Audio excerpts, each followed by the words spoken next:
Okay, welcome to Sanjay Pandey classes. This is Sanjay Pandey, your chemistry teacher. हम लोग देखिए क्लास 12 एल्डिहाइड कीटोन का चैप्टर चल रहा था, जिसमें हम लोग कितने लेक्चर कर चुके 6 लेक्चर कर चुके। और हेडिंग करिए, दिस इज लेक्चर नंबर 7 और टॉपिक होगा फॉर्मल्डिहाइड। सामने फॉर्मल्डिहाइड। इस चैप्टर के अंदर कितने कंपाउंड थे तो 2 मिनट हम लोग पहले समराइज कर लेते हैं। एल्डिहाइड कीटोन का ये चैप्टर था, तो हम लोग को देखिए पहला कंपाउंड हम लोगों ने जो अभी तक कंप्लीट किया वो एसिटल्डिहाइड कंप्लीट किया। हम लोगों ने CH3CHO कंप्लीट किया है, एसिटल्डिहाइड कंप्लीट किया। अब हम लोग सेकंड कंपाउंड आज शुरू करने जा रहे हैं, कौन सा? HCHO, फॉर्मल्डिहाइड करने जा रहे हैं। ठीक है, इसके बाद कौन सा कंपाउंड आएगा? कीटोन स्टार्ट करेंगे हम लोग। CH3COCH3, नाम बताइए। एसीटोन स्टडी करेंगे, एसीटोन स्टडी करेंगे। फिर उसके बाद ये 3 तो एलिफेटिक कंपाउंड हम लोग को करने थे, एक एरोमेटिक भी करना है इसमें, बेंजल्डिहाइड। बेंजल्डिहाइड किस क्लास का कंपाउंड है वो बताइए? एरोमेटिक एल्डिहाइड है। This is aromatic aldehyde. क्योंकि देखिए एल्डिहाइड कीटोन को भी हम लोगों ने 2 पार्ट में डिवाइड किया, एलिफेटिक और एरोमेटिक हम लोगों ने किया। तो हम लोग को जैसे देखिए एरोमेटिक में तो सबको पता है एक बेंजीन रिंग लगी रहती है ना, और इसी में हमने क्या कर दिया? CHO लगा दिया, तो ये बेंजल्डिहाइड बन गया, बेंजीन रिंग हैविंग CHO। और हम लोग को एरोमेटिक कीटोन नहीं करना है हमारे कोर्स में, नहीं एरोमेटिक कीटोन नहीं करना। हाँ, नाम पता रहे कि एरोमेटिक कीटोन होता क्या है। देखिए कीटोन कहते किसको हैं? कीटोन, हाँ बोले, और सिंपल करते हैं, इसको क्या कहते हैं? Carbonyl compound. CO is called carbonyl, CO is called carbonyl. तो इस कार्बन को हम लोग कार्बोनिल कार्बन कह सकते हैं। The carbon which is constituting carbonyl group can be called carbonyl carbon. अब ध्यान सुनिए, when carbonyl carbon is directly attached to 2 carbons, carbon का मतलब R लगा दिया हमने, या हमने AR लगा दिया। AR का मतलब अराइल, R का मतलब alkyl, methyl, ethyl, propyl, butyl, ये चलता। और अराइल क्या होता है? वॉल्यूम बढ़ाइए पहले, यहां तक आए आवाज ना।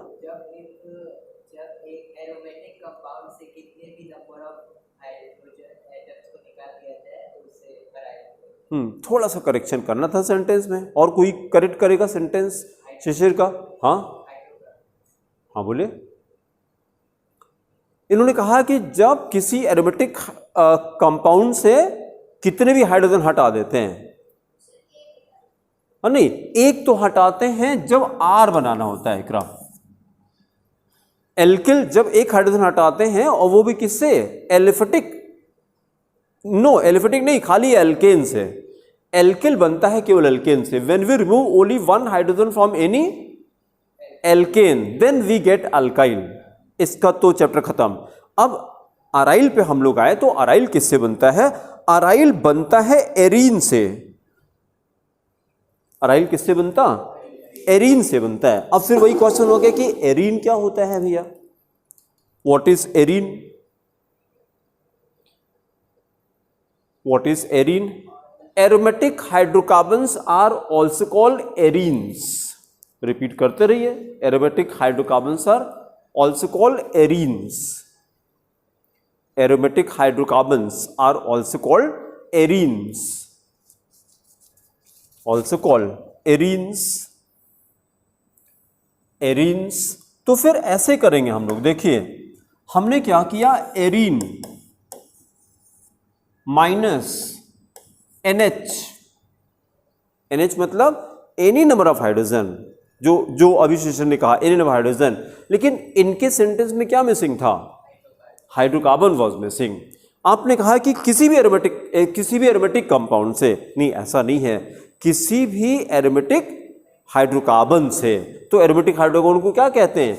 एरीन कहते हैं। इसको एरीन कहा जाता है। तो हमने एरीन माइनस NH, तो क्या बन जाएगा? ARYL, अराइल बन जाएगा। कॉपी करते रहिए, अराइल हो गया।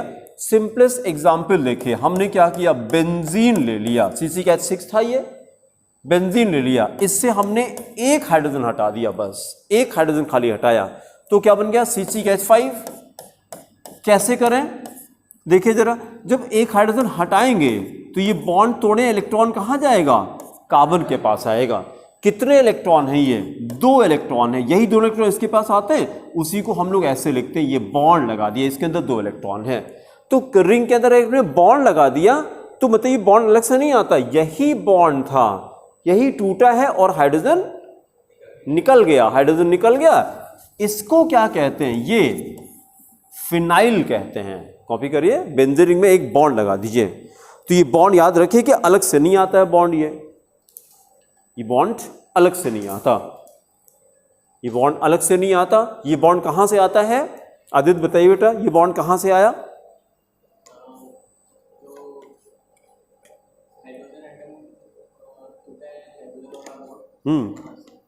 हाँ, मतलब अलग से बॉन्ड नहीं आया ये, हाँ फिर से बोलिए बेटा,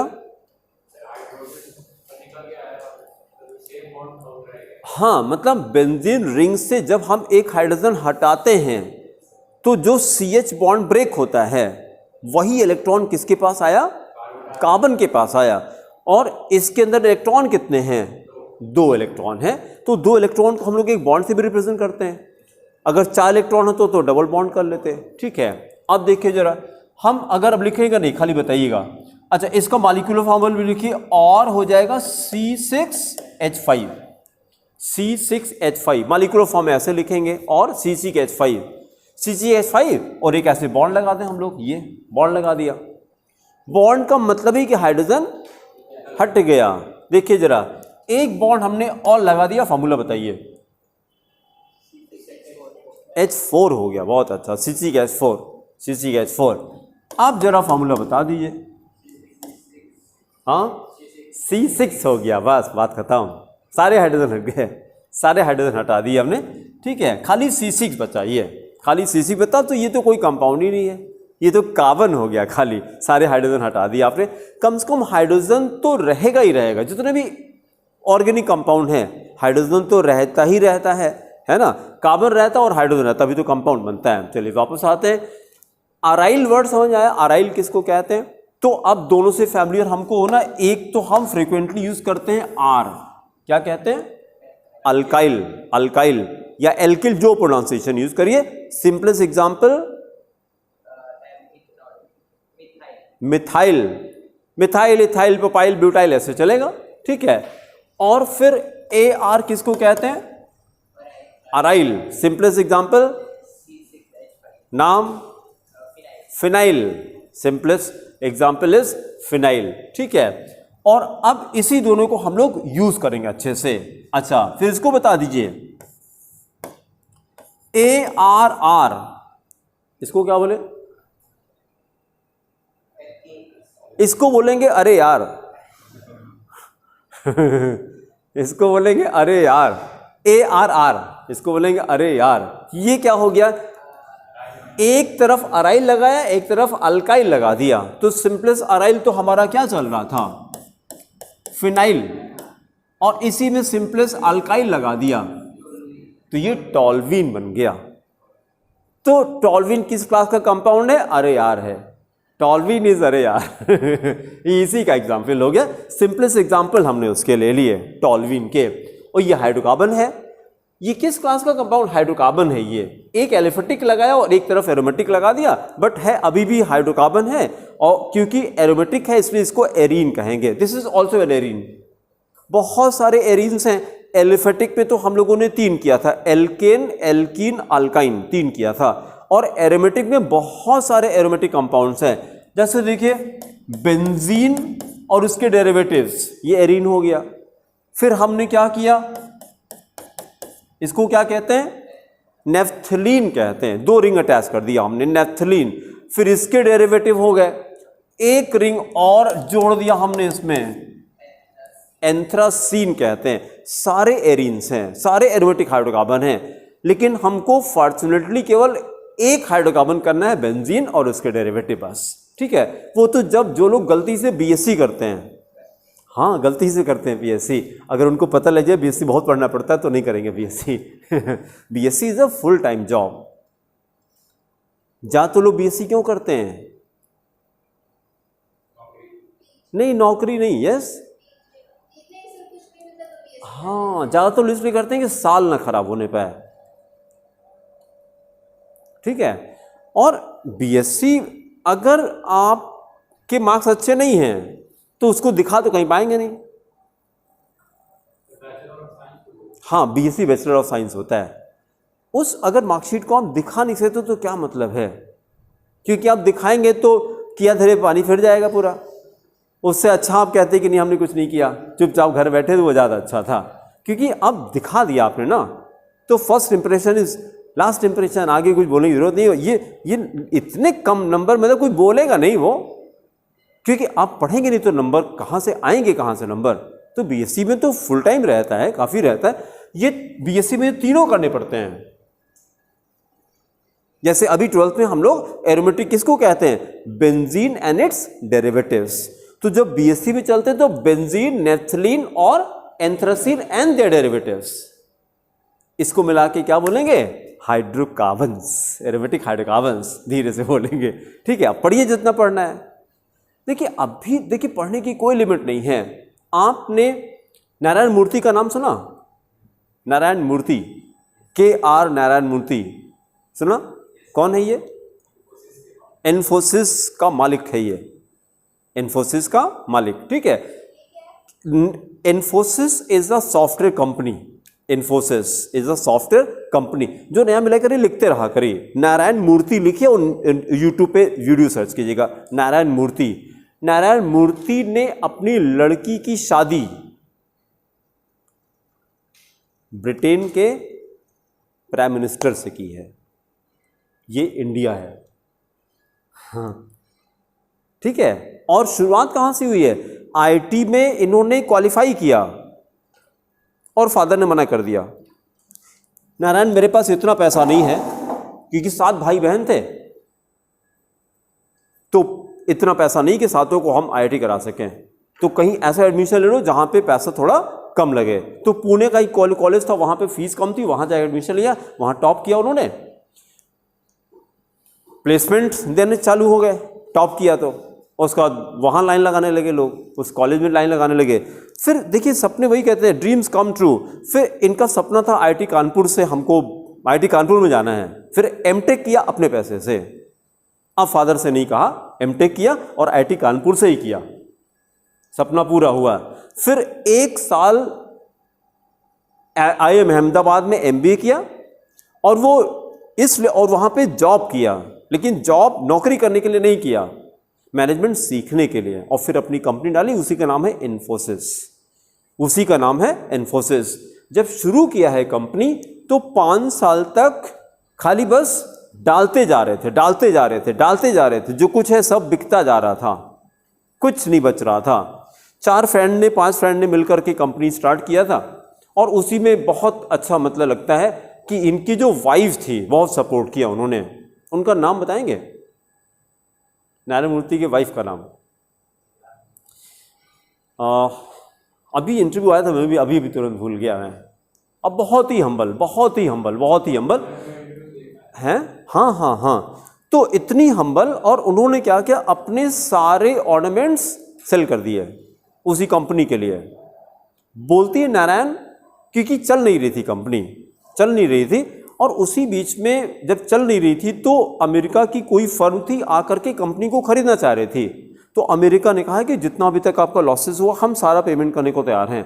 5 फ्रेंड थे, 5 में से 4 तैयार थे और ये बोले कि तुम अपने शेयर हमको बेच दो, उसको मत दो, तुमको पैसा चाहिए ना। तो ये एग्री नहीं, इसलिए कंपनी बिकी नहीं तो इन्फोसिस खत्म हो चुकी होती। ये अकेले नहीं एग्री, वो चारों तैयार थे कि यार कम से कम पैसा तो खाली हो जाए, जो पैसा लगा था वो निकल आए। तो इन्होंने कहा ठीक है, वो भी शेयर हमको दे दो, हम अकेले खरीद लेंगे, जो होगा देखा जाएगा। फिर नहीं बिकी कंपनी और उसके बाद वही कंपनी आज इन्फोसिस बनी हुई है। ठीक है। और ये कहते हैं कि पहले 5 साल में 0 0 0 0। और हाँ, एक सेंटेंस बड़ा बढ़िया था, उनके वाइफ का स्टेटमेंट था कि नारायण अगर भीख मांगने की नौबत आएगी तो पहला कटोरा मेरे हाथ में होगा, तुम परेशान मत हो, काम करो। अब अगर वाइफ ऐसे बोल दे फिर क्या बात है, सबसे बड़ी ताकत होती है ना।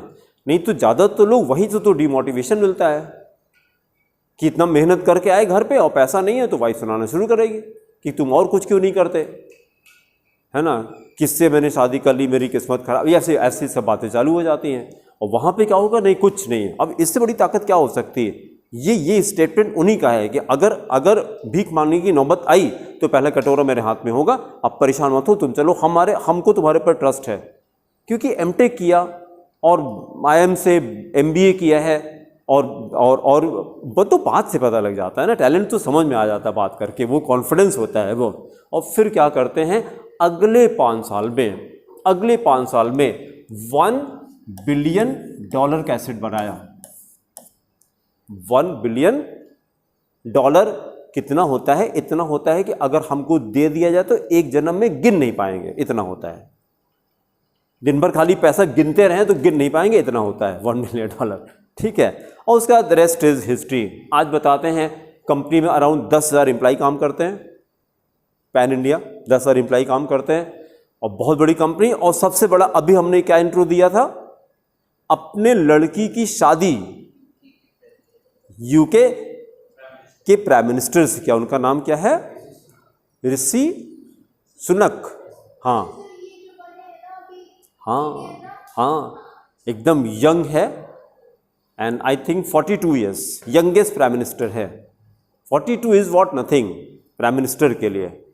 ठीक है, तो बस वही चीज है भाई, इतना बड़ा किसी कंट्री के PM से शादी, अपनी लड़की की शादी हो रही, तो फिर अब क्या बात है।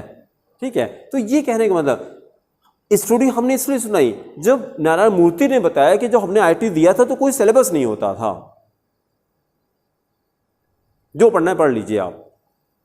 आज आपको प्रिंटेड सिलेबस मिल जाता है, ये पढ़ना, ये पढ़ना, ये पढ़ना, ये पढ़ना। ठीक है, अब जो पढ़ना होता आप पढ़ लीजिए।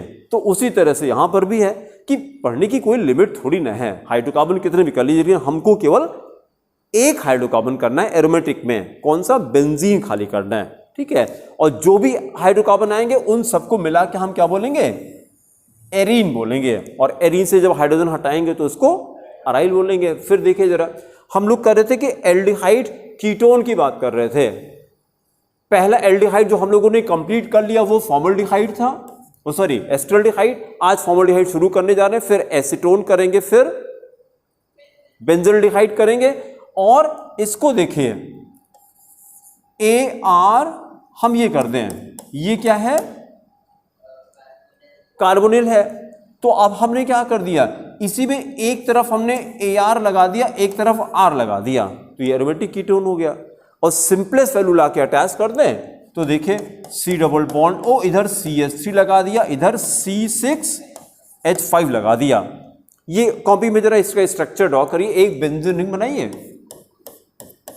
सारी कंपाउंड के लिस्टिंग करिए जरा। लिखिए नंबर 1 एस्टल्डिहाइड, समरी तैयार हो जाएगी। एस्टल्डिहाइड जो हमें करना है, acetaldehyde. Number 2 formaldehyde, number 2 formaldehyde. Number 3 acetone, CH3COCH3, acetone. फिर चौथा कंपाउंड हमको ये करना, बेंजीन रिंग बनाइए, उसमें CHO लगा दीजिए, benzaldehyde, benzene ring having CHO, benzene ring having CHO, benzaldehyde. और अब नंबर 5 लिखिए, जो हम लोग को पढ़ना नहीं है लेकिन नाम तो पता रहे हमको, benzene ring having COCH3, benzene ring having COCH3, COCH3। कोई नाम बताएगा, एसिटोफिनोन, एसिटोफिनोन कहते हैं। तो एसिटोफिनोन आपसे पूछे क्या होता है तो क्या कहेंगे, it is a aromatic ketone, it is aromatic ketone. हम लोग को प्रिपरेशन प्रॉपर्टी नहीं करनी, कम से कम नाम तो पता रहे। जैसे एलिफेटिक कीटोन, नहीं उसका नाम बोलिए, एलिफेटिक कीटोन का नाम बोलिए, एलिफेटिक कीटोन का नाम बोलिए। जो हम लोग को करना है एसीटोन, CH3CO CH3, ये तो करना है हम लोग को, अभी तो लिखा आपने, इसके पहले अभी तो किया ना हम लोगों ने एसीटोन, ये नंबर 3 पे CH3COCH3 एलिफेटिक कीटोन है।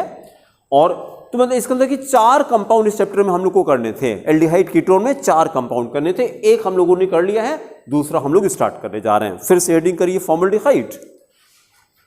फॉर्मल्डिहाइड फॉर्मूला क्या होगा, HC double bond OH, formaldehyde. Formaldehyde फिर देखिए ये मैंने क्या किया, CH2O, is it correct? 2 hydrogen है, 1 ऑक्सीजन है, मैंने क्या कर दिया, कंडेंस कर दिया उसको, ये मॉलिक्यूलर फार्मूला बन गया फॉर्मल्डिहाइड का। आगे भी जरूरत पड़ेगी, मॉलिक्यूलर फार्मूला कर दिया, ठीक है। CH2O is the molecular formula of formaldehyde, आगे भी जरूरत पड़ेगी तो हम CH2O इसको लिखेंगे कंडेंस फॉर्म में। फिर हेडिंग करिए प्रिपरेशंस, हेडिंग करिए preparations and then listen the explanation. Preparations, file हम लोग खोल लेते हैं, नहीं फाइल तो खुली थी ना,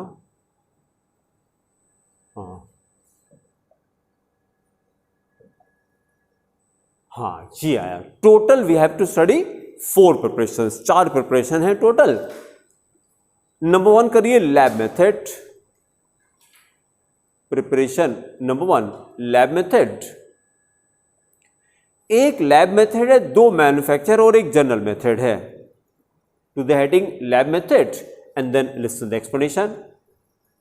आप देखिए जरा, थोड़ा सा बस रिकॉल कर लेते हैं हम लोग। किसी भी एल्कोहल का, एक आपके लिए रिपीट कर रहे हैं इसको हम, किसी भी एल्कोहल का अगर ऑक्सीडेशन करते हैं तो एल्डिहाइड बन जाता है या कीटोन बन जाता है। ये समरी आप नोट कर लीजिएगा क्योंकि इन लोग को पता है ये। एल्कोहल ऑक्सीडेशन लिखिए, एल्डिहाइड या कीटोन बनता है, एल्डिहाइड या कीटोन बनता है। और फिर अगर उसका फर्दर ऑक्सीडेशन करा देते हैं, इसी का फर्दर ऑक्सीडेशन करा दें तो ये एसिड बन जाता है। तो ये दिमाग में आपके पहले बैठ जाए, alcohol oxidation aldehyde ketone which on further oxidation acid. फिर ये देखिए, अगर प्राइमरी एल्कोहल है तो एल्डिहाइड देता है, सेकेंडरी एल्कोहल है तो कीटोन देता है। तो हमने ये लिख लिया 1 डिग्री ऑब्लिक 2 डिग्री, 1 डिग्री से एल्डिहाइड देगा, 2 डिग्री से कीटोन देगा, 3 degree alcohol they do not undergo oxidation, उनको ऑक्सीडेशन नहीं होता। क्यों?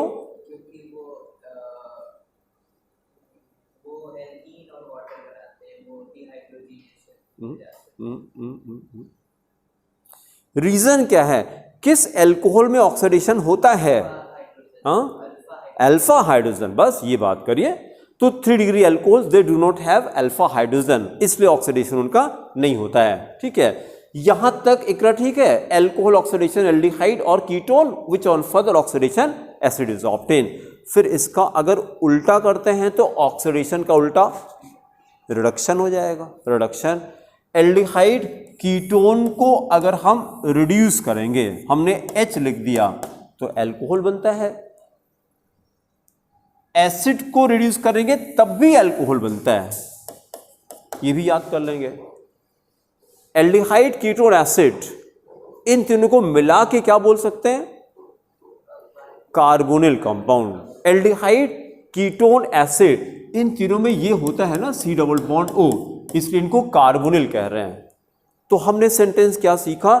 Carbonyl compounds on reduction give alcohol. बस कार्बोनिल के रिडक्शन से एल्कोहल देता है। हाँ, एल्डिहाइड के रिडक्शन से प्राइमरी एल्कोहल, कीटोन के रिडक्शन से सेकेंडरी एल्कोहल, एसिड के रिडक्शन से प्राइमरी एल्कोहल, एसिड के रिडक्शन से केवल प्राइमरी एल्कोहल ही बनता है, ठीक है। अब जरा देखिए, हमको बनाना था एल्डिहाइड। कौन सा एल्डिहाइड? फॉर्मल्डिहाइड। कितने कार्बन? 1 carbon, 1 carbon.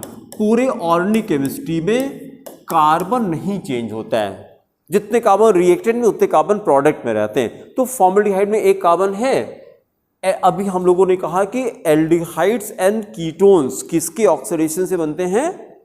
एल्कोहल के ऑक्सीडेशन से। तो हमने करस्पॉन्डिंग एल्कोहल ढूंढा। हाँ, कैसे पता लगा? एक कार्बन है, बहुत अच्छा। तो हमने ये कर दिया CH3OH। अच्छा, अब दूसरी इंफॉर्मेशन देखिए, जब एल्कोहल को ऑक्सीडाइज करना है एल्डिहाइड बनाने के लिए, तो हमारे पास है H2CrO4, क्रोमिक एसिड कहते हैं इसको। पेज के ऊपर कहीं भी लिखिए H2CrO4। H2CrO4 का नाम है chromic acid. H2CrO4 chromic acid, और है क्या ये? Oxidizing agent. Oxidizing agent, chromic acid is a oxidizing agent. तो आप देखिए जरा, अगर हमको इसके पहले जो हम लोगों ने किया था, जब हम लोगों ने एसिटल्डिहाइड बनाया था, CH3CHO बनाया था, तो कौन सा अल्कोहल लिया था? दो कार्बन है यहां पे, C2H5OH, इथाइल अल्कोहल लिया, और फिर क्रोमिक एसिड के साथ में H2CrO4 लगा के हमने ऑक्सीडेशन करके एल्डिहाइड बना दिया था। तो उसी तरह से यहां भी कर दें। लेकिन अगर हमने यहां पे क्रोमिक एसिड डाल दिया, H2CrO4 डाल दिया, तो फॉर्मल्डिहाइड नहीं मिलता है। अब एक क्वेश्चन तैयार हो गया, ये क्या चक्कर है? क्योंकि ये जो ऑक्सीडाइजिंग एजेंट है, this is the strong oxidizing agent. Chromic acid is the strong oxidizing agent. तो ये क्या करता है? फॉर्मल्डिहाइड को फर्दर ऑक्सीडाइज कर देता है। फॉर्मल्डिहाइड को फर्दर ऑक्सीडाइज कर देता है। फॉर्मल्डिहाइड के ऑक्सीडेशन से क्या मिल जाएगा? अभी कहा था एल्डिहाइड ऑक्सीडेशन एसिड। कितने का? हाँ, फॉर्मिक एसिड। एक कार्बन यहां भी है, एक कार्बन का एसिड बना दिया हमने, तो फॉर्मिक एसिड हो गया। फॉर्मिक एसिड हो गया। तो कहां पर अलर्ट रहना है कि फॉर्मल्डिहाइड की प्रिपरेशन में क्रोमिक एसिड यूज नहीं करते। क्यों नहीं करते? Because formaldehyde is most reactive. नहीं, फॉर्मल्डिहाइड हमने कहा, क्रोमिक एसिड नहीं कहा हमने। क्रोमिक एसिड स्ट्रांग होता है, इसलिए क्या? और ये कंपाउंड फॉर्मल्डिहाइड बहुत इजीली ऑक्सीडाइज हो जाता है। Formaldehyde is highly reactive. Formaldehyde is highly reactive. अभी जब हम लोग केमिकल प्रॉपर्टी शुरू करेंगे तो एक क्वेश्चन आएगा कि among all the carbonyl compounds, कितने कंपाउंड हो गए इस चैप्टर में? Among all the carbonyl compound मतलब एल्डिहाइड कीटोन कितने हैं? अभी लिस्टिंग किया था हम लोगों ने। नहीं, एसिड को नहीं, अभी हाँ, अभी खाली एल्डिहाइड कीटोन की बात करिए। नहीं, एक एरोमेटिक भी था हमारे पास, 5 थे, 5। Acetaldehyde, formaldehyde, acetone, benzaldehyde, acetophenone. बार बार करते रहिए, ठीक है। और रोज ये बात हम करते हैं कि जब बिस्तर पे जाएंगे रात को, आंख बंद करेंगे और फिर क्या करेंगे? मेंटल डायरी बनाएंगे। डायरेक्टली नहीं सोएंगे, मेंटल डायरी बना के सोएंगे। मेंटल डायरी बनाने से क्या फायदा? नहीं, when we stretch we grow, that's it। जब स्ट्रेच करेंगे तो ग्रो करेंगे। क्या ग्रो करेगा? हर चीज ग्रो करता है।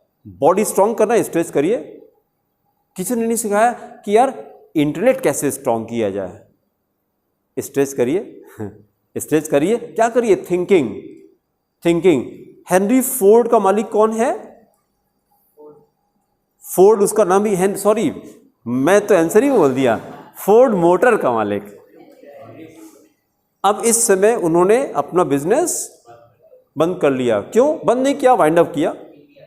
हाँ, इंडिया में। क्यों? हाँ, क्योंकि नहीं, ये आपको नॉलेज नहीं है, ये आपकी इग्नोरेंस है। ज़्यादातर तो लोग ऐसे ही कहते हैं, ठीक है। उनका now he has redirected his life. वो चले गए स्पिरिचुअलिटी की तरफ। वो अब he is into ISKCON, he is into, हाँ, यस, नहीं मतलब उस तरफ स्पिरिचुअलिटी की तरफ चल रहे हैं कि लग रहा है कि लाइफ तो हम बेकार में पैसा कमा रहे हैं। कितने ऐसे एग्जाम्पल हैं। अभी 2 साल पहले रिलायंस का कोई ऑफिशियल है जिसका आई थिंक 27 करोड़ या ऐसी सैलरी है उसकी, उसने रिज़ाइन किया। वो तो अब उस पर यूट्यूब ला लेंगे तो मिल जाएगा। और फिर क्यों रिज़ाइन किया? ही बिकेम सन्यासी। और वो आईटी का बीटेक है, उसका बच्चा भी आईटी का है, सब बीटेक हैं। उसने भी सन्यास लिया, उसने 26 साल में ले लिया। पापा ने 50 साल में लिया सन्यास, ये सब करके लिया, उसने उसी समय सन्यास ले लिया, है ना। और अब वो क्या हो रहा है, अब वो लोगों को बता रहे हैं कि माइंड क्या होता है, इंटेलेक्ट क्या होता है, सिगरेट क्यों नहीं पीना चाहिए, दारू क्यों नहीं पीना चाहिए, धर्म क्या होता है, अधर्म क्या होता है, कैसे खुश रहा जाए। एक चीज़ तो कन्फर्म है, only what is the ultimate goal of this human life? Happiness, that's it. And only spiritual people are happy, remember. जो वर्ल्डली लोग होते हैं हैप्पी नहीं होते।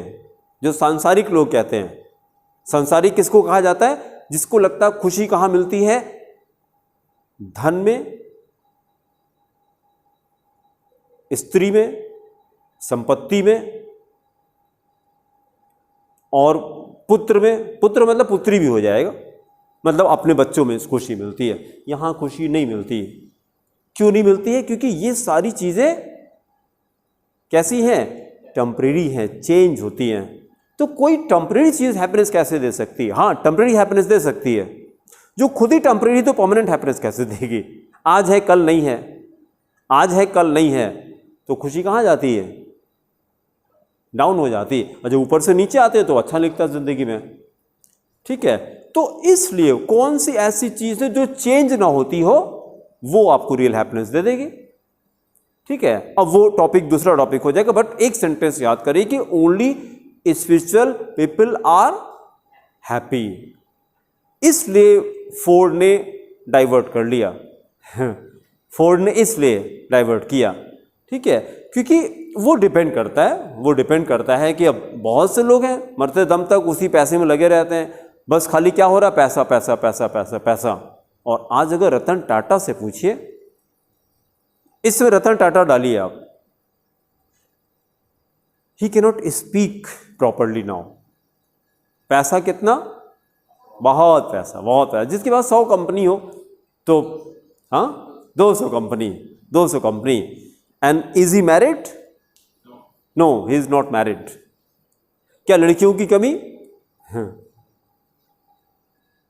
जिसके पास 200 कंपनी हो, इस उम्र में भी अगर वो चाहे शादी करना, लाइन लग जाएगी, क्योंकि पैसा इतना है ना। क्यों नहीं किया शादी?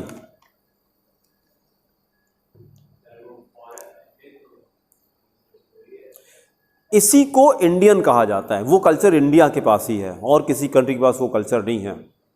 किसी से ऑलरेडी अफेयर था और उससे कमिटमेंट किया था, और उसके फादर ने ये कहा कि नहीं, ये सब प्यार वार का नाटक होता है, अभी इंडिया चला जाएगा, तुमको धोखा दे देगा। और उसने कहा नहीं पापा, ऐसी बात नहीं है, हम मैरिज करने के लिए तैयार हैं। दोनों ने डिसाइड कर लिया कि मैरिज करेंगे हम। और फिर मैरिज की डेट थी, उसी बीच में इंडिया से कॉल आया कि ग्रैंड मदर थोड़ा ज़्यादा सीरियसली बीमार हैं। आगे यहाँ पर आ गए, और यहाँ पे थोड़ा ज़्यादा टाइम लग गया। जब ज़्यादा टाइम लग गया तो फादर ने कहा देखो हम कह रहे थे, धोखा देगा लड़का। फिर किसी तरह से उसको बना भी लिया, हाँ आप सही कह रहे थे, और यहाँ की प्रॉब्लम अलग थी। फिर यहाँ पे सब ठीक ठाक हो गया, वापस गए तो पता लगा वो शादी कर चुकी थी। फिर मिले, married, okay congratulations, but I will not because I am married to you. फिर शादी में, यस। तो ये इंडिया इसी को कहा जाता है बेटा। जो हमारे कल्चर हैं वो किसी कंट्री में नहीं मिलेंगे। हमारे जो कल्चर हैं, ठीक है, कि मैरिज तो बॉडी से बाद में होती है, पहले यहाँ हो जाती है, वो हो गई थी। तो ये एग्जाम्पल उन्होंने किया। फिर उसके बाद से उन्होंने शादी नहीं किया, क्योंकि फिजिकल का कोई मतलब नहीं है शादी का।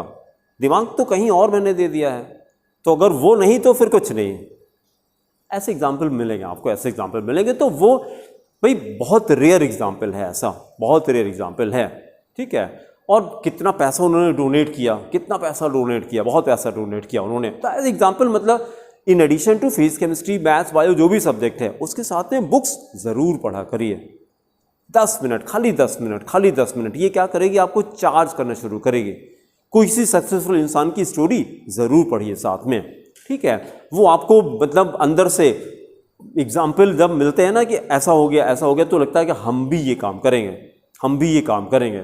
कि ऐसा कैसे हो सकता है कि कोई इतना इतना पैसा डोनेट कर रहा है, कि कोई ऐसा भी इंसान है जिसने $32 बिलियन डोनेट कर दिया। $32 बिलियन। ये क्या होता है? ये होता है 3 मुकेश अंबानी। इसको कहते हैं 3 मुकेश अंबानी, क्योंकि मुकेश अंबानी का एसेट $11 बिलियन का है। तो 3 मुकेश अंबानी बराबर पैसा उसने डोनेट कर दिया, तो पैसा कितना होगा? इसी धरती पे है, 2 ही हाथ पैर उसके, दाल रोटी वो भी खाता है, इंसान है। तो मतलब ऐसे लोग पड़े हुए हैं, ऐसे लोग पड़े हुए हैं। वॉरेन बफेट इनका नाम है, वॉरेन बफेट इन्वेस्टर है ये, ठीक है। क्या करते हैं? हाँ, ये करते हैं केवल अपने सपने के लिए जीते, अपने सपने के लिए मर जाते हैं। 1 मिनट का टाइम वेस्ट नहीं करते। ही डजंट है मोबाइल फोन, अपने पास मोबाइल रखते नहीं है कि जैसे आप हमसे कांटेक्ट नहीं कर सकते, हमें करना को तो 10 असिस्टेंट है, फोन लगाओ। अपने पास और जेट प्लेन है अपना, मोबाइल फोन नहीं है। अपने जेट प्लेन से जाते हैं, मोबाइल फोन नहीं है।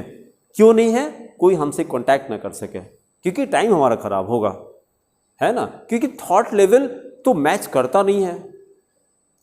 सबसे इंपॉर्टेंट मतलब ज्यादातर लोग के पास ये बहुत बड़ा होता है, बहुत बड़ा, जिसको अहंकार कह सकते हैं, है कि नहीं। छोटी छोटी बात पे इंसल्ट हो जाती है उनके। और जितने बड़े बिजनेसमैन हैं उनके पास ये जीरो होता है। कोई फर्क ही नहीं पड़ता, कोई फर्क नहीं पड़ता, बिल्कुल फर्क नहीं पड़ता है। कुछ भी हो खुद ही गलती एक्सेप्ट करते हैं, सॉरी सर, खुद ही सॉरी बोल रहे हैं, क्योंकि वो किसी से रिलेशन खराब नहीं करते, कभी नहीं खराब किसी से नहीं करते, किसी से नहीं। क्योंकि ये फिनोमेना होता है कि देखिए, सिंपल सा फिनोमेना देखिए, इसको हो सकता है आपकी जिंदगी में कहा जाए। ये कहा जाता है machines do not give profit, machines do not make profit. Company की मशीन प्रॉफिट बनाती है क्या? Profits are made by good people, profits are made by good people in a company. तो जो बड़ी बड़ी कंपनियां होती वो उसके जो सीईओ होते हैं वो क्या करते हैं? वो रिलेशन बना के रखते हैं एम्प्लॉइज के साथ में, तो उनसे प्रॉफिट चलता है। वो क्या करेंगे? पहले दूसरे के बारे में सोचते हैं। सर्विस, गीता का एक ही सेंटेंस है, गीता का जो 3rd चैप्टर है कर्मयोग, वो कहती है कि दस this word is not for non sacrifice, this word is not for non sacrifice. यहां वही लोग सर्वाइव करते हैं जो सेक्रीफाइस करते हैं और सर्विस करते हैं। दिस इज भाई ह्यूमन बीइंग का सबसे प्राइम ऑब्जेक्टिव तो यही था, सर्विस ना, टू सर्व। इसीलिए तो इंटेलेक्ट हमको दे दिया गया था। तो जितनी भी बड़ी बड़ी कंपनी में प्रॉफिट उन्हीं को होता है जो अपने एम्प्लॉइज के बारे में सोचते हैं कि कितना डिविडेंड और बांट दिया जाए, कितना डिविडेंड और बांट दिया जाए। तो उसी तरह से यहाँ भी मतलब जब आप बड़े सपने बनाएंगे दूसरे के बारे में, अभी पढ़ाई किसके लिए कर रहे हैं? अपने लिए। इसी को चेंज कर दीजिए थोड़ा सा और। हाँ बोले, चेंज ये करना है कि अब हम पढ़ाई अपने पेरेंट्स के लिए कर रहे हैं, थोड़ा सा बढ़ा दिया। उनको वर्ल्ड टूर कराना चाहते हैं इसलिए पढ़ाई कर रहे हैं, और थोड़ा बढ़ाते हैं। नहीं, इंडिया के लिए करना चाहते हैं पढ़ाई। सपना देखने पैसा खर्च होता है क्या? हाँ, ये कंफर्म है, जितने बड़े सपने देखोगे उतना वो चांसेस है कि पूरे हो जाएंगे। उतने बड़े सपने, और सपने की कोई लिमिट नहीं है, उठा लीजिए वहीं पे है, कोई लिमिट नहीं है। गुड, कोई लिमिट नहीं है। और पैसा खर्च होता नहीं सपने देखने में। हमको अचीवमेंट क्यों नहीं होता? क्योंकि हम मतलब अपनी सोच को छोटा कर लेते हैं। हमारा सिलेक्शन नहीं हो पाएगा, खुद ही डिसाइड कर लिए हमारा सिलेक्शन नहीं हो पाएगा। तो जब खुद ही डिसाइड करें तो पढ़ाई कहाँ से करेंगे, है ना। और बड़ा कैसे सोच सकते हैं, कंट्री के लिए क्यों पढ़ाई, कैसे पढ़ाई कर सकते हैं। एक ऑर्फनेज बनाना है यार, क्योंकि बहुत सारे बच्चे जब बाहर निकलते हैं ना वो भीख मांगते हैं, पढ़ने की उम्र होती है, उनको हम सड़क पे देखना नहीं चाहते। उनसे कहेंगे चलो पढ़ाई करो, पैसा नहीं है हम देंगे। ऑर्फनेज बनाना चाहते हैं, कुछ नहीं। अब देखिए गॉड आपकी हेल्प करेगा। आप सोचिए तो पहले कि किसके लिए हम फॉर्मल्डिहाइड पढ़ रहे हैं, डॉक्टर बनने के लिए। हाँ अच्छी बात है डॉक्टर बनेंगे, लेकिन एक हॉस्पिटल खोलना चाहते हैं जहां पे 50 डॉक्टर काम करेंगे साथ में मिल करके और किसी को कैंसर से मरने नहीं देंगे। ये सपना देख लिया हमने, सपना और बड़ा बनाइए और बड़ा बनाइए और बड़ा, और देखिए और पूरे सब होंगे जैसा आप सोचना। जब आपके सपने में सर्विस होगी ना तो गॉड आपको प्रायोरिटी पे रखेंगे, इतना याद रखिएगा। क्योंकि उनको अपनी सृष्टि चलानी है ना, उनको तो हेल्पिंग हैंड चाहिए ना, कि हम अकेले कैसे काम करें। गॉड कहता है हम अकेले कैसे काम करें, ऐसे लोग को ढूंढता है वो कि जो हमारे को हेल्प करें उसमें, तो फिर आपके साथ हो जाएगा वो। तो बस कुछ नहीं करना, पढ़ाई क्यों करें, रोज सोचा करिए पढ़ाई क्यों कर रहे हैं, ये करना है ये करना है ये करना है। कंट्री की सर्विस शुरुआत अपने घर से शुरू करिए कि जल्दी से जल्दी हम क्या करें, पैसा अर्न करना शुरू करें, मेहनत करना शुरू करें, टाइम एकदम नहीं खराब करेंगे। This life is too short, अगले दिन का भरोसा नहीं कब चले जाएंगे, ठीक है। लेकिन उसके पहले और ये कहा जाता है कि लाइफ लंबी नहीं होनी चाहिए, बड़ी होनी चाहिए। जिंदगी लंबी नहीं होनी चाहिए, जिंदगी बड़ी होनी चाहिए। विवेकानंद किस एज में,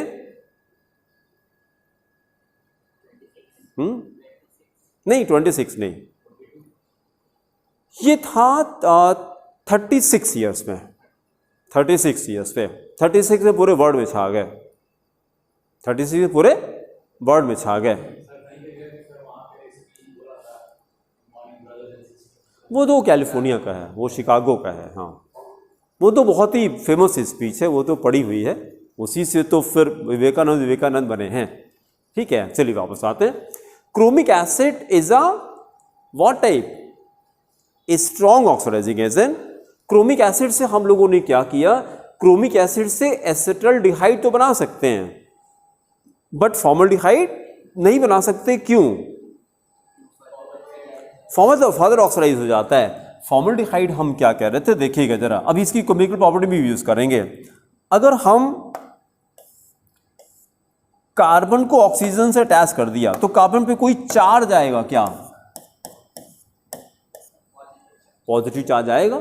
कैसे पता, क्योंकि ऑक्सीजन इज मोर इलेक्ट्रोनेगेटिव। ऐसे कॉपी करिए, C डबल बॉन्ड O लिखिए और CO को पोलराइज कर दीजिए तो हो जाएगा O minus C plus, O minus C plus, O minus C plus.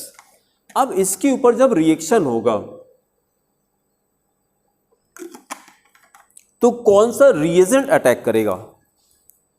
Reagent दो तरह का होता है ना, इलेक्ट्रोफाइल और न्यूक्लियोफाइल। कौन अटैक करेगा,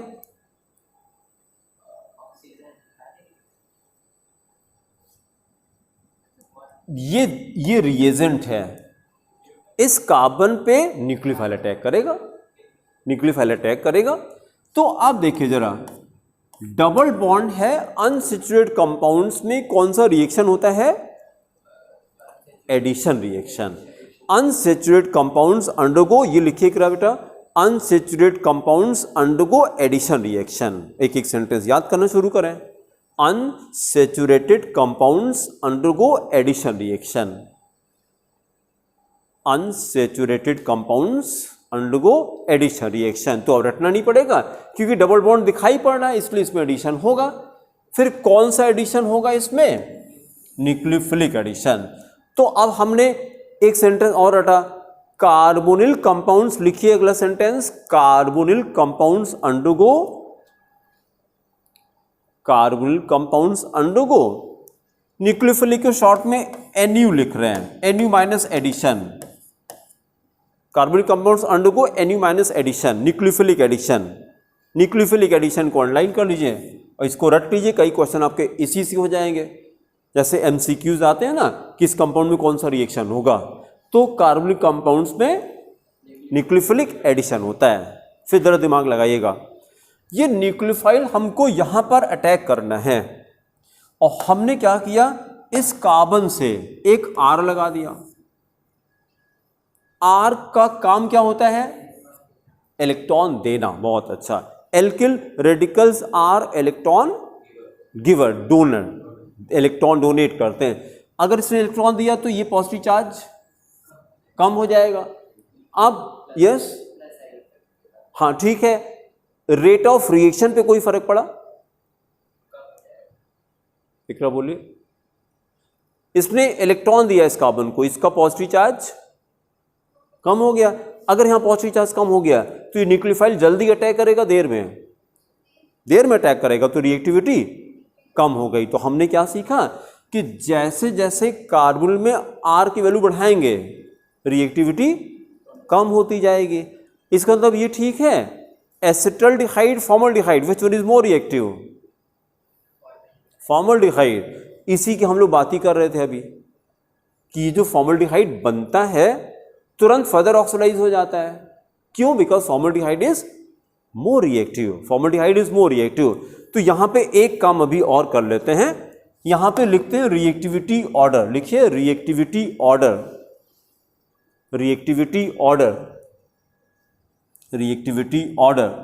तो देखिए ये सही है कि नहीं, HCHO ग्रेटर देन CH3CHO, बहुत अच्छा, इज ग्रेटर देन CH3COCH3।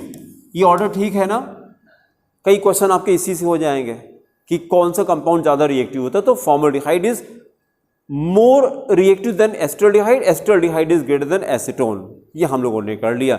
इसकी वजह से यहां पे जो नई इंफॉर्मेशन आ रही थी ना कि ये फॉर्मल्डिहाइड क्रोमिक एसिड से नहीं बन पा रहा था। क्यों? क्योंकि जैसे बनता है तुरंत फर्दर ऑक्सीडाइज हो जाता है। तो अब हम लोग अपने पॉइंट पर आते हैं कि इसको हटा के कोई माइल्ड ऑक्सीडाइजिंग एजेंट यूज करते हैं जो इसको फर्दर ऑक्सीडाइज ना कर सके।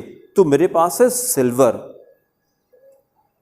सिल्वर जब डालते हैं, कॉपर जब डालते हैं तो 300 डिग्री सी टेम्परेचर भी डालना पड़ता है क्योंकि वो ऑक्सीडाइजिंग एजेंट माइल्ड होता है। तो अब इतना कहानी सुनाने के बाद आपको याद हो जाएगा कि फॉर्मल्डिहाइड लैब में कैसे बनाते हैं, बताएंगे? हाँ, बाय द ऑक्सीडेशन तो करते हैं, ऑक्सीडेशन ऑफ मेथनॉल तो है, इतना ठीक है, लेकिन क्रोमिक एसिड के साथ नहीं कर पाते। हम कौन सा ऑक्सीडाइजिंग यूज करते हैं? जो माइल्ड हो। उसके लिए हमने क्या यूज किया? सिल्वर यूज करेंगे या कॉपर यूज करेंगे एट 300 डिग्री सी टेम्परेचर। ठीक है, अब स्टार्ट करिए, एक्सप्लेनेशन लिखिए, लैब मेथड हेडिंग करिए। Number 1 first preparation lab method. They write formaldehyde is prepared in the lab. Formaldehyde is prepared in the lab. Formaldehyde is prepared in the lab by passing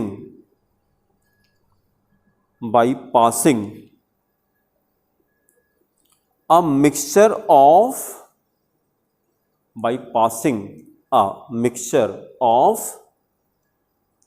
methanol vapors, mixture of methanol vapors and oxygen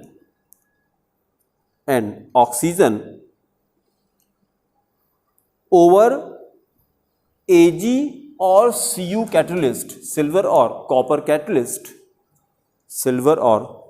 catalyst at 300 degree C, at 300 degree C, at 300 degree C. Then write chemical equation, 2 moles of CH3OH methanol, 2 moles of CH3OH plus O2 on the arrow silver or copper catalyst below the arrow 300 degree C, temperature 300 degree C, then giving 2 moles of formaldehyde, 2HCHO and plus 2H2O, giving 2 moles of formaldehyde, HCHO plus 2H2O. Then write note, इस पे question मिलेगा आपको। Note पे लिखिए chromic acid can not be used,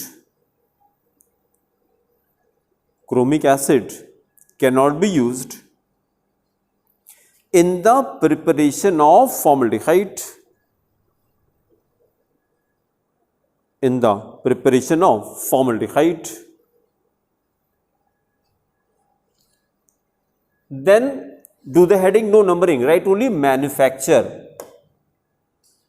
right, manufacture. तो एक preparation lab method थी हम लोग की, और अब देखिए जरा आगे की दो प्रिपरेशन हम लोग की।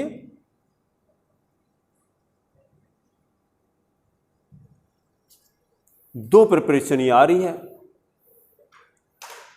दो मैन्युफैक्चर है।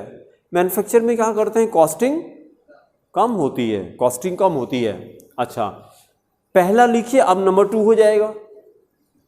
Number 2 right, by the catalytic dehydrogenation, by the catalytic dehydrogenation, by the catalytic dehydrogenation of methyl alcohol, methyl alcohol with hot reduced copper, hot reduced copper, hot reduced copper. Now listen the explanation. देखिएगा जरा, अगर हमने ये किया, CH3OH है हम लोग के पास मेथनॉल, और उसको मैंने कॉपर से रिएक्ट करा दिया। कॉपर इज ऑल्सो कॉपर किस ब्लॉक में है, डी ब्लॉक में है। Copper is in the D block, D block के यस 24 क्या है, क्रोमियम है, 24 इज क्रोमियम, 29 कॉपर है। ठीक है, किस ग्रुप में है कॉपर, हाँ 11 में, बहुत अच्छा कैसे भी अपना कहानी बनाइए, आपको दिमाग में रहना चाहिए कि कहाँ पर है। ग्रुप 11 में है कॉपर, और ऑलमोस्ट बीच में पड़ेगा, पीरियोडिक टेबल के ऑलमोस्ट सेंटर पे आएगा। अगर सेंटर पे आएगा तो ये मेटल तो है, लेकिन कैसा मेटल है, वीक की स्ट्रॉन्ग, वीक मेटल होगा। स्ट्रॉन्ग मेटल कहाँ पे होंगे, हाँ लेफ्ट साइड में, हाँ एस ब्लॉक में, लेफ्ट हैंड साइड में। ग्रुप 1 एंड ग्रुप 2 जैसे से लेफ्ट राइट चलेंगे, मेटेलिक कैरेक्टर डिक्रीज करेगा, नॉन मेटल इंक्रीज करेगा। तो कॉपर को देखे, copper is a weak metal, copper is a weak metal. Metal की प्रॉपर्टी इलेक्ट्रॉन लूज करने की होती है ना। अगर कोई एलिमेंट इलेक्ट्रॉन लूज करता है तो ये ऑक्सीडाइजिंग एजेंट है कि रिड्यूसिंग एजेंट, बहुत अच्छा, that's a metals are reducing agent. Metals are भाई the compound which undergoes oxidation is a reducing agent and loss of electron is called oxidation. तो मेटल्स आर रिड्यूसिंग एजेंट। लेकिन अगर metal ऐसा हो कि week हो तो ये दोनों होता है, ऑक्सीडाइजिंग भी होता है और रिड्यूसिंग भी होता है। पहले हम लोगों ने कहा था कि metals are reducing agent, but ये एक ऐसा मेटल है जो दोनों देता है, ऑक्सीडाइजिंग रिड्यूसिंग दोनों है। अच्छा, अगर दोनों है तो वीक होगा कि स्ट्रांग होगा, तो वीक होगा, क्योंकि दोनों एग्जिस्ट कर रहा है। क्योंकि देखिए reducing property and oxidising property both are just opposite होता है। जैसे सोडियम, मैंने कहा sodium is a strong reducing agent, weak oxidising agent हो जाएगा। तो लेकिन अगर ये वीक है तो दोनों वीक हो जाएगा। ये इसका देखिए कॉपर क्या है, ऑक्सीडाइजिंग की रिड्यूसिंग दोनों है, दोनों है। कॉपर सिल्वर दोनों वीक ऑक्सीडाइजिंग रिड्यूसिंग एजेंट दोनों हैं। तो अब यहां पे देखिए कॉपर ने क्या किया, किसी वर्ड में जब डी लगाते हैं, डी हाइड्रोजनेशन, हाइड्रोजनेशन तो H2 को कहते हैं, और डी का मतलब रिमूवल होता है, हाइड्रोजन निकाल दिया। किसी कंपाउंड से हाइड्रोजन निकाल दें तो इसको क्या कहते हैं, डिहाइड्रोजनेशन, और it can be called oxidation, oxidation. तो यहां पे देखिए हम लोग जो हेडिंग किया डिहाइड्रोजनेशन, अभी जो हेडिंग किया कैटालिटिक डिहाइड्रोजनेशन, मतलब ऑक्सीडेशन करा रहे हैं ऑफ मिथाइल अल्कोहल। तो अभी तो हम लोगों ने जब चार्ट बनाया था कि अल्कोहल के ऑक्सीडेशन से एल्डिहाइड बनता है, तो यहाँ पर भी वही होगा, डिहाइड्रोजनेशन मतलब ऑक्सीडेशन करा रहे हैं, तो ऑक्सीडेशन से मेथनॉल बन जाएगा। फिर खाली बस हमको क्या लर्न करना है, कॉपर एट 300 डिग्री सी, इसी को हॉट रिड्यूस्ड कॉपर कहते हैं। Copper at 300 degree C, it is called hot reduced copper. तो किसी एल्कोहल को अगर कॉपर एट 300 डिग्री सी हम ट्रीट करा दें, इस रिएक्शन का नाम क्या होता है, catalytic dehydrogenation with hot reduced copper. क्या बनता है, एल्कोहल बनता है। अगर प्राइमरी एल्कोहल होगा, नहीं aldehyde ketone, sorry, primary alcohol होगा तो एल्डिहाइड देगा, सेकेंडरी एल्कोहल तो कीटोन दे देगा। इसी तरह से रिएक्शन करेंगे, टर्शियरी एल्कोहल एल्कीन देता है। बहुत अच्छा, तो हाँ वाटर निकलता है। अभी तो हम लोग को क्या करना, हमको तो फॉर्मल्डिहाइड बनाना था, तो किसके रिएक्शन से करा दें, मेथनॉल से करा दें। ठीक है, एक सेंटेंस नोट करिए, when methanol vapours are passed, when methanol vapors are passed over hot reduced copper, over hot reduced copper, over hot reduced copper at 300 degree C, at 300 degree C, at 300 degree C, comma, formaldehyde is obtained, formaldehyde is obtained, then write chemical equation CH3OH, chemical equation methanol CH3OH, then on the arrow copper at 300 degree C, copper at 300 degree C giving formaldehyde HCHO plus क्या निकालेंगे, और no dehydrogenation H2 निकलेगा, इसी को तो dehydrogenation कह रहे हैं, प्लस H2, बस प्लस H2। फिर थर्ड प्रिपरेशन करिए, इट इज ऑल्सो मैन्युफैक्चर।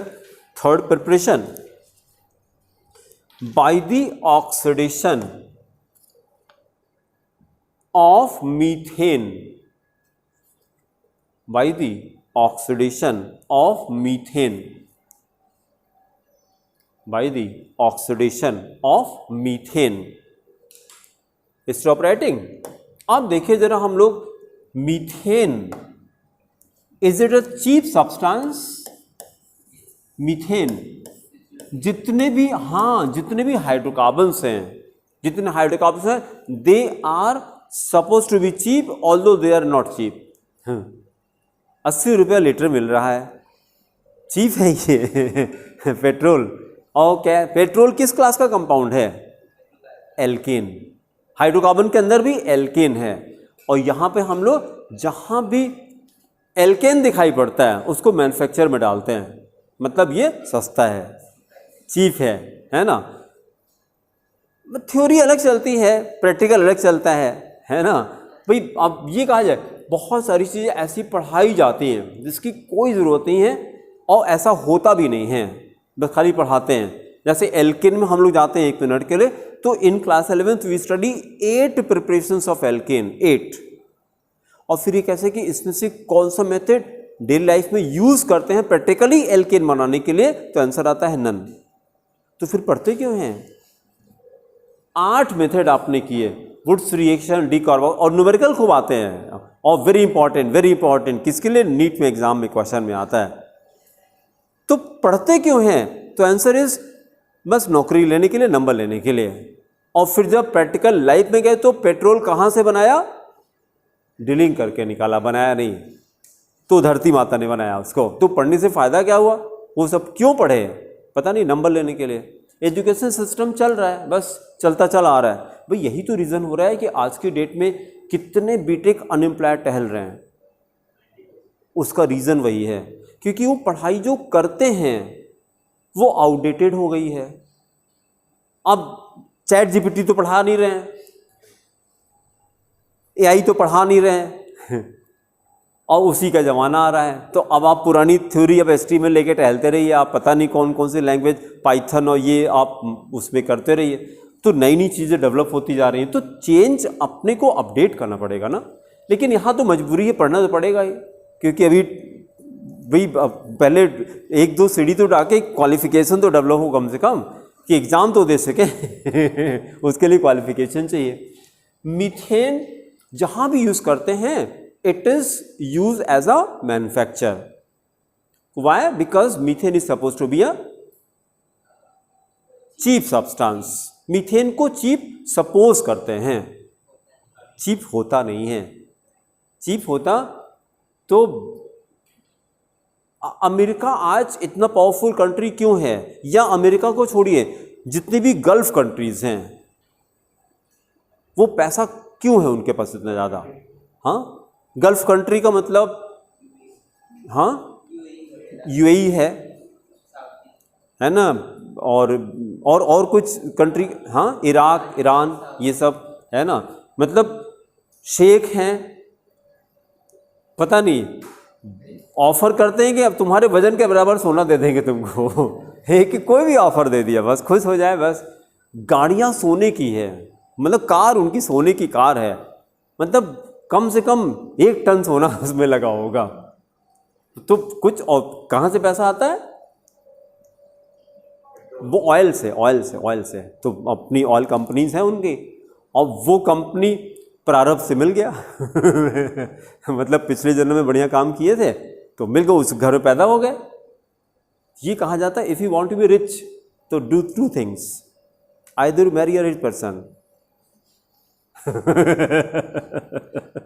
और या तो उसके यहाँ पैदा हो जाओ। 2 काम करो, अमीर बनने का ये 2 तरीका है सबसे झटपट वाला। अच्छा, पैदा होने वाला ऑप्शन तो खत्म है तो जहाँ पैदा होने वाला दूसरा ऑप्शन अभी बचा हुआ है, तो ढूंढना शुरू करिए मैग्नेट लेकर के कुछ लोग होते हैं उनको मनी मैग्नेट कहा जाता है, तो मैग्नेट लेके टहलते हैं, जहाँ मनी होता है अपना निकाल लेते हैं, वो अट्रैक्ट कर लेते हैं। तो दूसरा ऑप्शन ढूंढिए, दूसरा फिर वहीं जाना पड़ेगा, गल्फ कंट्री में जाना पड़ेगा वहाँ पैसे वाले बहुत हैं। मीथेन को देखें, मीथेन का अगर हम ऑक्सीडेशन कराते हैं, कुछ नहीं किया तो हम उसको कंबशन मानेंगे, जला दिया मतलब in the excess of oxygen. तो अगर आपने बर्न कर दिया अच्छे से तब तो CO2 दे देगा और प्लस डेल्टा H जो हम लोग इस्तेमाल कर लेते हैं। भाई एल्केन का यूज सबसे इंपॉर्टेंट क्या है? As a fuel. पेट्रोल का सबसे important, although petrol is a very good solvent, dry cleaning में यूज करते हैं, लेकिन उसका सबसे इंपॉर्टेंट यूज क्या है? As a fuel. ठीक है, उसको करने के लिए क्या करना पड़ेगा? खाली आपको कंबशन करना पड़ेगा, बर्न करना पड़ेगा। अच्छा, फिर देखिए, फिर अगर हमने ऑक्सीडेशन किया in the presence of copper और निकल तो ये मेथनॉल दे देता है। इसकी पहले हम लोगों ने मेथनॉल की मैन्युफैक्चर में किया था इसको। तो मीथेन के ऑक्सीडेशन से 3 प्रोडक्ट हैं। कुछ नहीं कहा तो हम इसको कंबशन मानेंगे।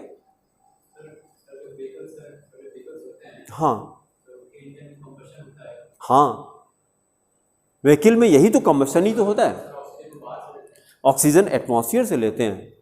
इसीलिए देखिए, जहां पे पेट्रोल बर्न होता है इंजन में, उस पार्ट को क्या कहते हैं? कार्बोरेटर इसको बोलते हैं। नाम सुना होगा आपने, कार्ब हैं।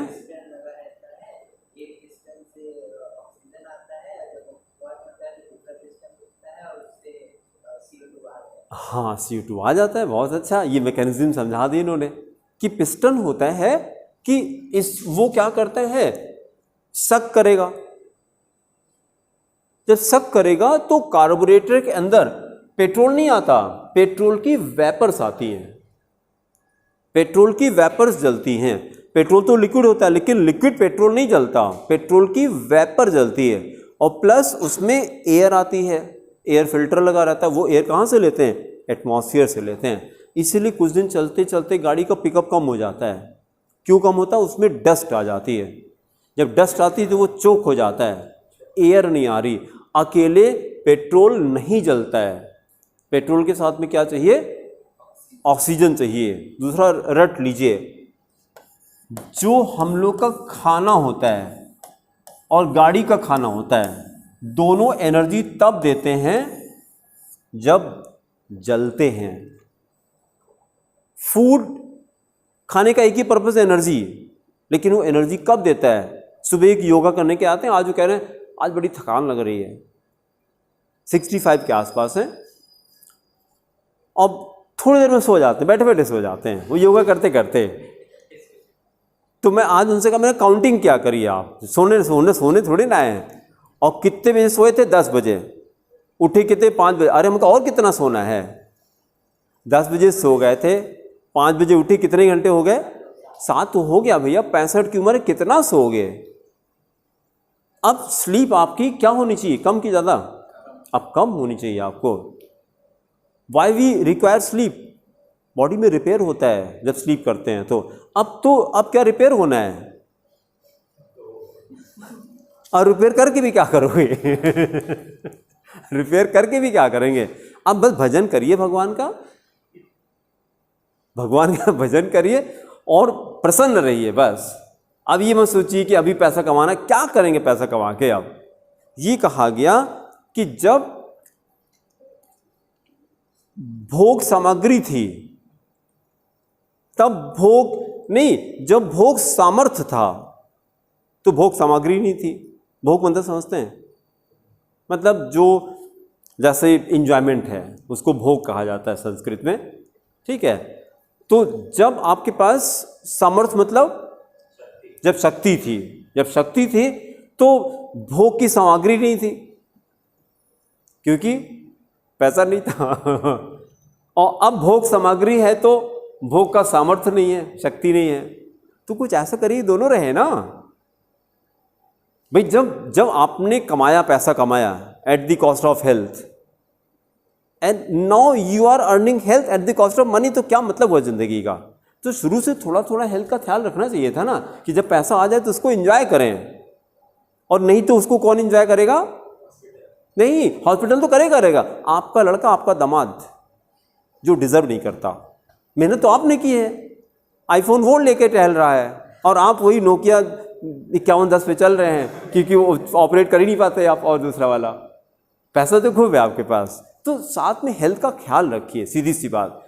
हेल्थ के ख्याल के लिए हमने आपको ये कहा कि फूड हमारा एनर्जी कब देता है। जैसे वो कह रहे थे थकान लगती है, तो मैंने कहा सर सिंपल सा फिनोमेना है, आपको थकान तब नहीं लगेगी जब एनर्जी होगी बॉडी। बच्चे थकते हैं क्या?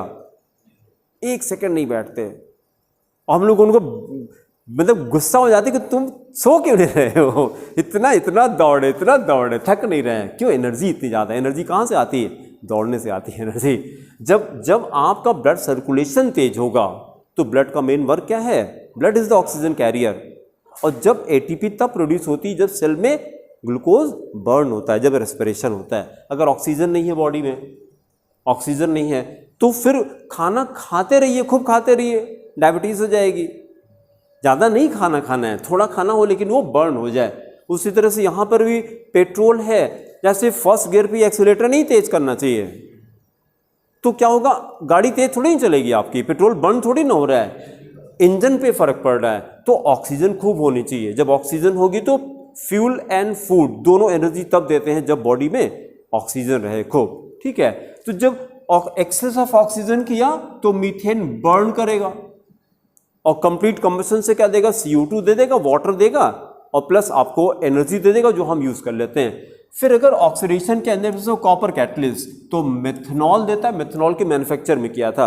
अब तीसरा हम लोग करने जा रहे हैं, अगर हमने ऑक्सीडेशन किया MnO कैटलिस्ट के प्रेजेंस में, मैग्नीज ऑक्साइड के प्रेजेंस में, तो हमको ये फॉर्मल्डिहाइड देता है। तो अब ये कैटलिस्ट आपको याद करने पड़ेंगे, ठीक है। एक्सप्लेनेशन नोट करिए, लिखिए formaldehyde can also be manufactured, formaldehyde can also be manufactured, formaldehyde can also be manufactured by the oxidation of methane, by the oxidation of methane in the methane with air पहले कर लीजिए, methane with air in the presence of, methane with air in the presence of heated MnO catalyst, heated MnO heated MnO manganese oxide, MnO catalyst, heated MnO catalyst, then write chemical equation CH4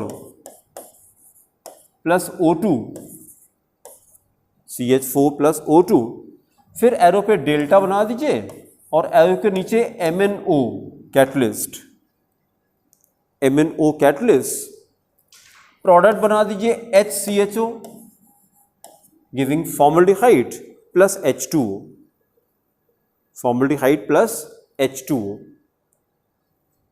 formaldehyde plus H2O। फिर next preparation करी, 4 preparation थी। पहले heading करिए general methods, no numbering, write only general methods. General method, general method का मतलब नहीं, we can prepare any aldehyde ketone, मतलब it is general for, अभी तक मैन्युफैक्चर और लैब क्या था, स्पेसिफिक था, that was use only for formaldehyde. General का मतलब कि कोई भी एल्डिहाइड कीटोन बना सकते हैं इससे आप, ठीक है। Then write number 4 by the ozonolysis, number 4 by the ozonolysis है बेटा, तो वही जो टॉपिक ही चल रहा है। हाँ, by the ozonolysis of ethylene, heading करिए by the ozonolysis of ethylene। फिर एक्सप्लेनेशन ऑब्जर्व करिए, ओजोनोलिसिस किसको कहते हैं, reaction with ozone is called ozonolysis, and if you recall it was a 2-step reaction। जब ओजोन से रिएक्ट कराते हैं तो क्या बनता है, हाँ, कुछ बनता है जिसमें घर होता है कुछ बनता है जिसमें घर होता है, ये बताया इन्होंने, कुछ बनता है जिसमें घर होता है। हमने ये कहा कि उल्टा घर होता है। देखिए, हाइड्रोजन के साथ में हाइड्राइड बनता है, ऑक्सीजन के साथ में ऑक्साइड बनता है, नाइट्रोजन के साथ में नाइट्राइड बनता है, सल्फर के साथ सल्फाइड बनता है, ओजोन के साथ में ओजोनाइड बनता है, जिसको घर कहा जाता है, ठीक है। अब उसकी ज़रूरत नहीं है, जैसे देखिए ऐसे होता है ना घर, इस तरह बनाते हैं, तो उल्टा घर का मतलब कि ये जो वर्टेक्स है ये नीचे आ जाता है, बस ऐसे चला गया, ये ऐसे यहाँ ऑक्सीजन हो जाता है, ठीक है। लेकिन अब उसकी भी हमको ज़रूरत नहीं है, वो सब कहानी, हमको प्रोडक्ट से मतलब है। तो हमने क्या किया, जो एल्कीन लिया हमने, 2 स्टेप रिएक्शन करा। पहले हमने ओजोन से रिएक्ट किया, फिर जो ओजोनाइड बनता है उस ओजोनाइड को डिकम्पोज करते हैं, किससे, जिंक और H2O के साथ हीटअप करते हैं। तो प्रोडक्ट हमारा क्या बनता है, डबल बॉन्ड को ब्रेक करिए और दोनों कार्बन से, जहां डबल बॉन्ड लगा था, दोनों से खाली ऑक्सीजन लगा दिए, दैट्स इट, ये प्रोडक्ट बन जाता है बस। तो अगर हमने ऑक्सीजन लगाया, देखिए तो क्या बन गया, यहां ऑक्सीजन लगा दें, ये क्या बन गया, CH2O। जब अभी चैप्टर शुरू किया था हम लोगों ने, तो HCHO के साथ में क्या लिखा था, CH2O, ये कहा था आगे जरूरत पड़ेगी। तो ये मॉलिक्यूलर फॉर्म हो गया, फॉर्मल्डिहाइड है ये, तो क्या दिया इसने, CH2O, ये क्या है, HCHO, फॉर्मल्डिहाइड। और इस वाले से क्या बन गया, इस वाले से 2 डबल बॉन्ड ब्रेक करिए, and the 2 carbon atoms which were joined by the double bond, they are directly attached with oxygen, that's it। Bond को ब्रेक करिए, दोनों कार्बन से अलग अलग हमने खाली ऑक्सीजन लगा दिया, तो इससे भी फॉर्मल्डिहाइड बन गया और इससे भी फॉर्मल्डिहाइड। रिएक्शन खाली कॉपी करिए, ऐसे कॉपी करिए, CH2 double bond CH2, CH2 double bond CH2, और फिर एरो पे दोनों कंडीशन लिखिए, number 1 O3, number 2 zinc oblique H2O, zinc oblique H2O। फिर देखिए मेरे साथ साथ कॉपी करिए, ऐसे डबल बॉन्ड ब्रेक करिए पहले, और हम क्या करेंगे, दोनों कार्बन से जहां जहां डबल बॉन्ड लगा था 1 2 हमने कर दिया, इसी से क्या कर दें, ऑक्सीजन लगा दें। तो यहां रिएक्टेंट मत लगाइए, वो तो मैंने समझाने के लिए लिखा था, वो प्रोडक्ट में लगाएंगे आप। प्रोडक्ट में लिखिए CH2O, जब इससे ऑक्सीजन लगाया इससे लगाया, दोनों से CH2O, और we can write HCHO formaldehyde, plus दूसरा वाला क्या बनेगा, CH2O और HCHO, फॉर्मल्डिहाइड बन गया। Formaldehyde plus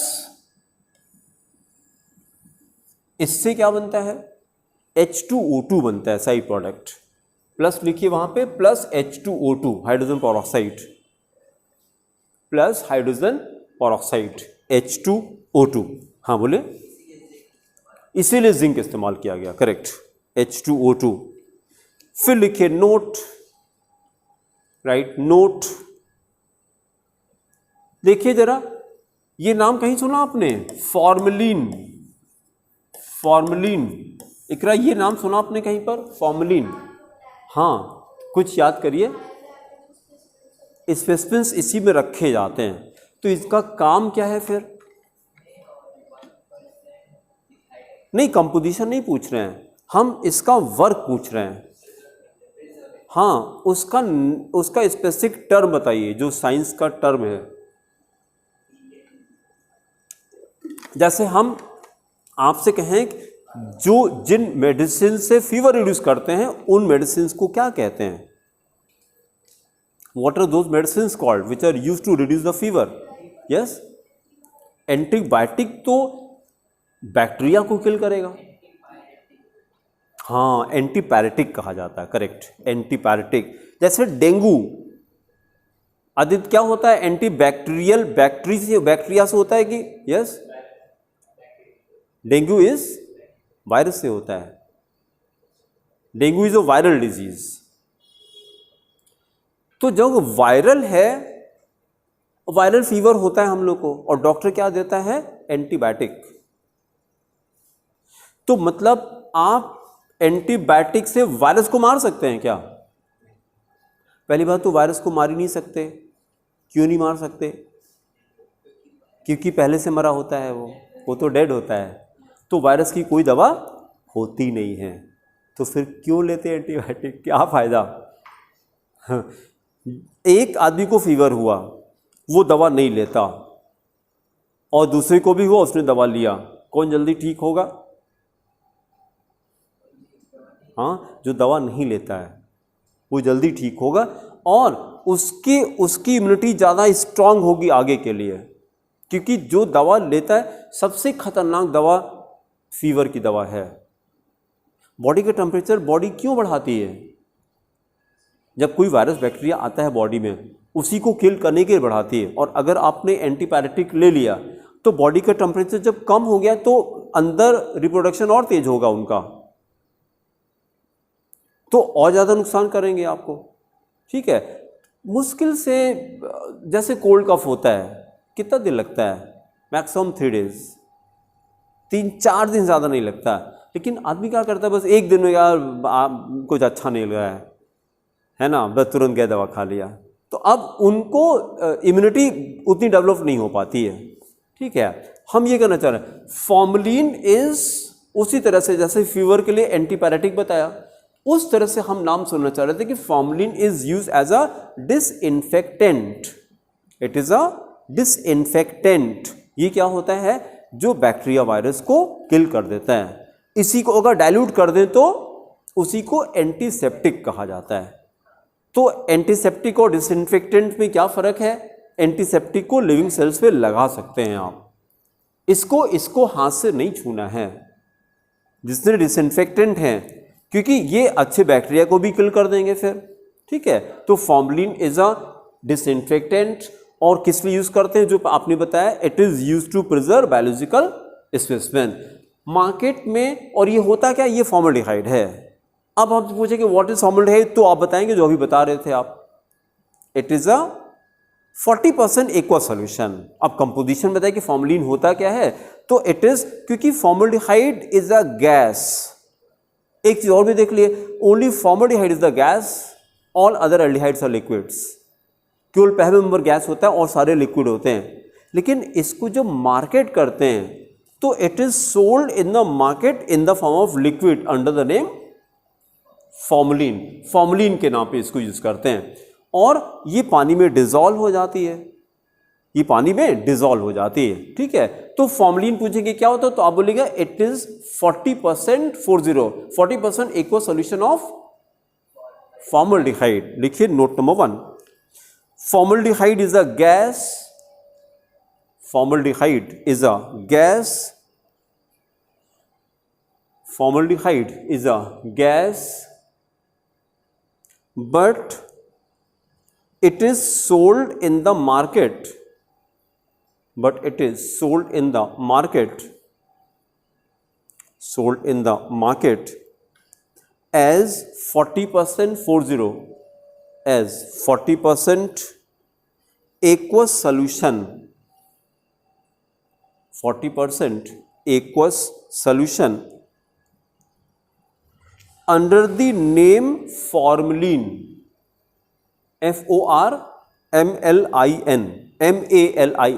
FORMALIN, formalin। फिर से बोलिए बेटा, under the name aqueous solution under the name formalin, FORMALIN, formalin को अंडरलाइन करिए। फॉर्मलिन इसी नाम से आपको हर जगह मिलेगी, मार्केट में इसी नाम से मिलेगी फॉर्मलिन। देन एक पॉइंट और करिए, number 2, it is a powerful, note number 2, it is a powerful disinfectant,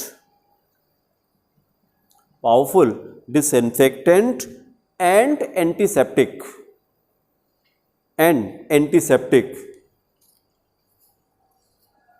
it is a disinfectant, इसको एंटीसेप्टिक बनाना है, क्या करें, डाइल्यूट कर दिए बस।